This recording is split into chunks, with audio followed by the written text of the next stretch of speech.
কি ব্যাপার, আপনার টেস্ট আজ নেবে না? নবগত শিল্পী মৃদুস্বরে উত্তর দিলেন, আর কখন নেবে?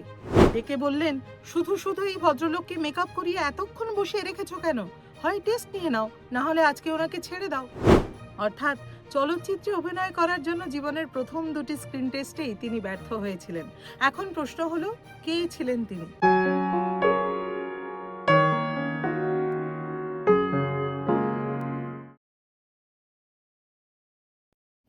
আজ আমাদের এক প্রিয় অভিনেতাকে নিয়ে একটি ছোট্ট গল্প বলবো।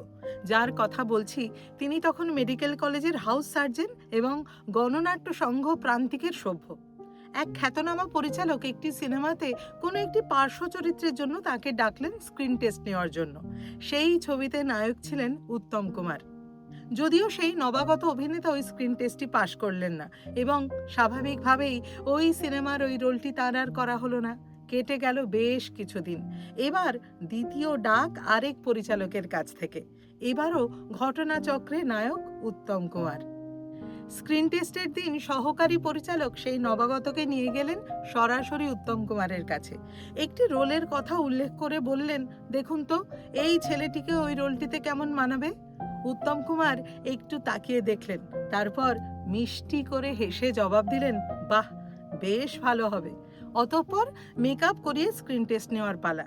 মেকআপ করার পর বসে বসেই কেটে গেল ঘন্টা চারেক। এবার সেখানে এলেন উত্তম কুমার। সেই নবাগতকে মেকআপ অবস্থায় বসে থাকতে দেখেই তিনি বলে উঠলেন, কি ব্যাপার, আপনার টেস্ট আজ নেবে না? নবগত শিল্পী মৃদুস্বরে উত্তর দিলেন, আর কখন নেবে? কিন্তু সেই মৃদু স্বরেও ফুটে উঠল তার হতাশা। এই কথা শুনে সঙ্গে সঙ্গে উত্তমবাবু ডাকলেন সেই সহকারী পরিচালককে। ডেকে বললেন, শুধু শুধু এই ভদ্রলোককে মেকআপ করিয়ে এতক্ষণ বসিয়ে রেখেছো কেন? হয় টেস্ট নিয়ে নাও, না হলে আজকে ওনাকে ছেড়ে দাও। মহানায়কের এই কথায় মন্ত্রের মতো কাজ হলো, এবং 5 মিনিটের মধ্যেই স্ক্রিন টেস্টের ডাক এসে গেল। যদিও তার জীবনের সেই দ্বিতীয় স্ক্রিন টেস্টেও তিনি উতরতে পারলেন না। অর্থাৎ চলচ্চিত্রে অভিনয় করার জন্য জীবনের প্রথম দুটি স্ক্রিন টেস্টেই তিনি ব্যর্থ হয়েছিলেন। এখন প্রশ্ন হলো, কে ছিলেন তিনি? তাই তো, তিনি আর কেউ নন, আমার আপনার আমাদের সকলের প্রিয় অভিনেতা শুভেন্দু চট্টোপাধ্যায়। আজ তবে এটুকুই।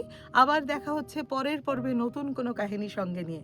ততক্ষণ খুব ভালো থাকুন, সুস্থ থাকুন, আর আপনাদের মূল্যবান মতামত আমাকে জানাতে কিন্তু একদম ভুলবেন না।